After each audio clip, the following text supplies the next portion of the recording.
প্রতিনিয়তই কিন্তু আপনি আমরা সকলেও ফিলিস্তিনি শিশু সকলদের কিলা হত্যা করা হয়েরো, কিলা তারারে আনা খাওয়াইয়া মারা হয়েরো, কিলা তারার উপরে পাশবিক নির্যাতন করা হয়েরো, সেই রকম ভিডিও বা নিউজগুলা কিন্তু আমরা প্রত্যেকেই শেয়ার করলাম, কারণ আমরা খুব কষ্ট লাগে। দুঃখের বিষয় হইলো যে আমরা এই সভ্য সমাজের মাঝে, অর্থাৎ আমরা এই বাংলাদেশের মাঝেও কিছু কুলাঙ্গার হল বসবাস করে, বা কুলাঙ্গার হলতে কিছু ঘটনা ঘটায়, যেই ঘটনাগুলো ফিলিস্তিনের সেই মালাউন হলতে যে কার্যক্রম করে বা যে ঘটনা ঘটায় তার চেয়ে আরো নিকৃষ্ট ঘটনা ঘটায়, কিন্তু আমরা এই দিকে একটুকু লক্ষ্য করলাম না। তো যে লুমহর্ষক ঘটনা আজকের এই ভিডিওর মাঝে আপনারা লগে শেয়ার করতাম চাইলাম, সেই ঘটনাটা ঘটছে আমরা সিলেট সদর উপজেলার কান্দিগাঁও ইউনিয়নের সোনাতলা গ্রামে।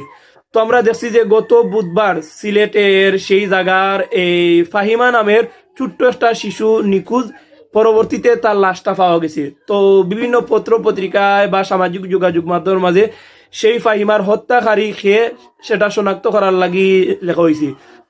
তো অবশেষে কিন্তু গত রাত্রে সেই হত্যাকারী জাকির, আপনার অবশ্যই তারে স্ক্রিনের মধ্যে দেখতে পারা, সে নিজের মুখ দিয়ে স্বীকার করছে যে ফাহিমারে কিলা হত্যা করছে না করছে। তো সর্বপ্রথম আমরা তার মুখ থেকে তার জবানবন্দি শুনাই, তারপরে সামান্য কিছু মাত মাইতে ইনশাল্লাহ ভিডিওটা শেষ করবো। 10টা সাড়ে 10টার দিকে আমি মেটারে দুইটা সিগারেট আনাইছি। তখন আমার ঘর আসছিল খালি, আমি গেছিলাম গিয়ে ঘর, মেটা আইছি, আমি নেশাগ্রস্ত আছি। আমি তো ইয়াবা খাই, নেশাগ্রস্ত আছি।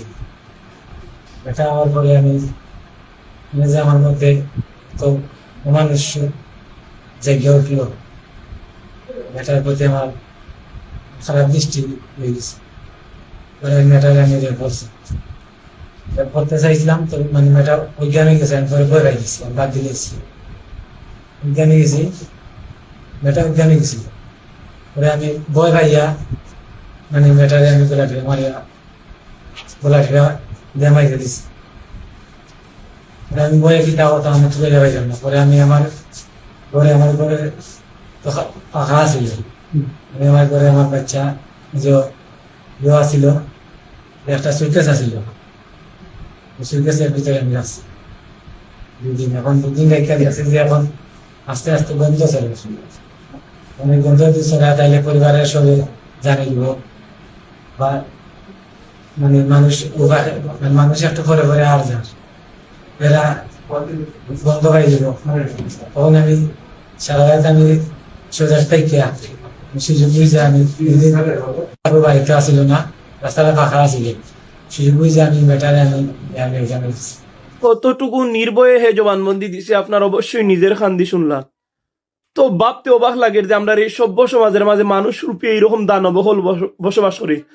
ছোট থাকতে আমরা বইয়ের মাঝে বা মানুষের মুখ থেকে দানবের গল্প, ভূতের গল্প শুনতাম, কিন্তু দেখা যায় যে সভ্য সমাজের মাঝে এইরকম দানবহল বসবাস করে। তার একটা কারণ হইলো যে আমরা দেশে যথেষ্ট আইন আছে, কিন্তু তার প্রয়োগ নাই। যদি সময়ে সময়ে প্রত্যেকটা দর্শক হলতের বা যারা হত্যাকারী তারা যদি প্রকাশ্যে শাস্তি দেওয়া হইতো, তাহলে পরবর্তীতে কেউ এইরকম কার্যক্রম করার সাহস পাইতো না। কিন্তু আমরা দেশের শেষ মুহূর্তে দেখা যায় যে এরা জেলও আড়াইয়া কিতা হয় না হয় আর কেউ জানে না। তার কারণেও কিন্তু প্রতি মুহূর্তে আমরা এই দেশের মাঝে দর্শক হলতের সংখ্যা, হত্যাকারীর সংখ্যা বেড়েই চলে। সবচেয়ে অবাক লাগার বিষয় হচ্ছে এই হত্যাকারী জাকিরের কিন্তু 3টা মেয়ে আছে। যে মেয়েটারে হত্যা করছে সেই মেয়েটা কিন্তু তার সম্পর্কে বাতিজি লাগে। দেখুন, মানুষ কোনো জায়গার মাঝে বর্তমানে নিরাপদ নাই। তো আসলে হওয়ার মতো আর কিছু নাই, আমরা এর যথেষ্ট বিচার চাই।